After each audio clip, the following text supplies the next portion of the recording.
नमस्ते। बृहस्पति सूत्र में आपका स्वागत है। मेरा नाम मयंक है। अगले चैप्टर में हेजलिट बात करते हैं टैक्सेस के ऊपर और उससे जुड़े हुए इंसेंटिव्स के ऊपर।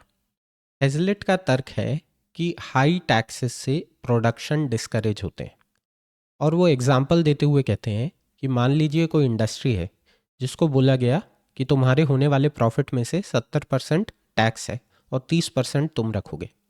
तो आप स्वयं सोचिए, क्या ऐसी कोई इंडस्ट्री किसी तरह का रिस्क लेने जाएगी? क्या ऐसी कोई इंडस्ट्री तेज़ी से किसी तरह की हायरिंग करेगी? वो इन सारी चीज़ों से इसलिए बचेंगे क्योंकि उनको हमेशा ये डर लगा रहेगा कि अगर कल को हमें लॉस लग गया तो वो लॉस तो हमें ही पूरा पूरा बेयर करना है। उस लॉस में सरकार कोई भागीदारी नहीं दिखाने आएगी। उस लॉस में सरकार ये नहीं बोलेगी कि चलो तुम्हारे 70% के लॉस को मैं कवर कर देता हूँ, तुमने 70% अपने प्रॉफिट में हमें टैक्स दिया है।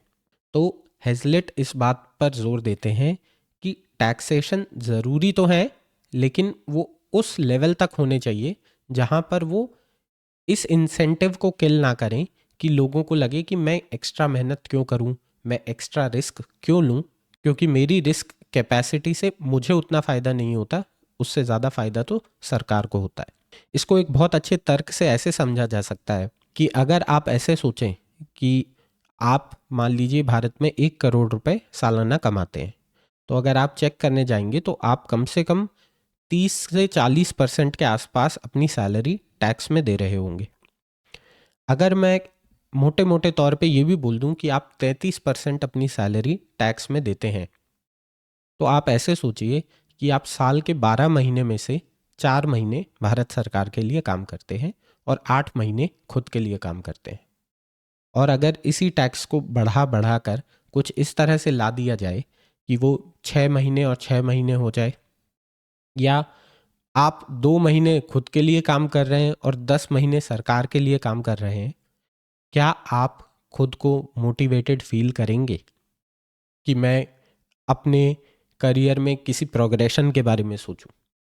मान लीजिए अगर आपको ये पता हो कि मैं 1 करोड़ से 2 करोड़ कमाने लगूंगा तो मेरा टैक्स 50% हो जाएगा।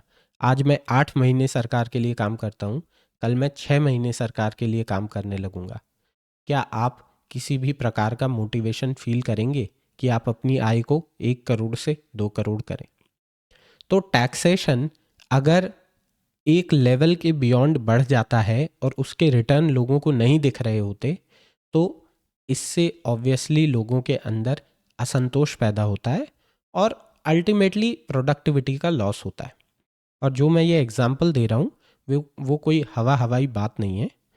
70 के दशक में इंदिरा गांधी की सरकार में जो हमारा सबसे हाईएस्ट स्लैब था टैक्स का, वो 97.5% था।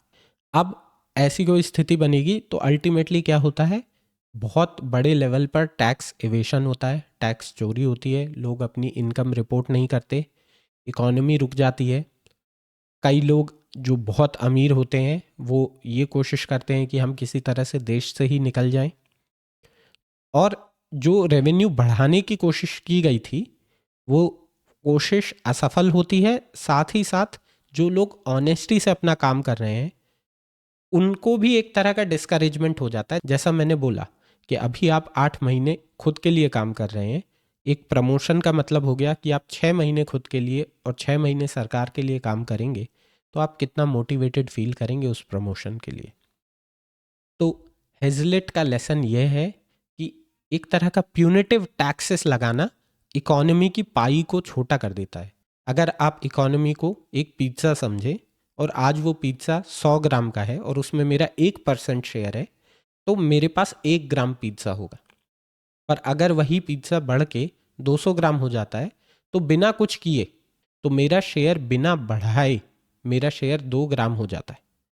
तो हेजलेट का लेसन यह है कि अगर इकोनॉमी ग्रो करती है, इकोनॉमी का पिज्ज़ा बड़ा होता है तो सबका फ़ायदा होता है।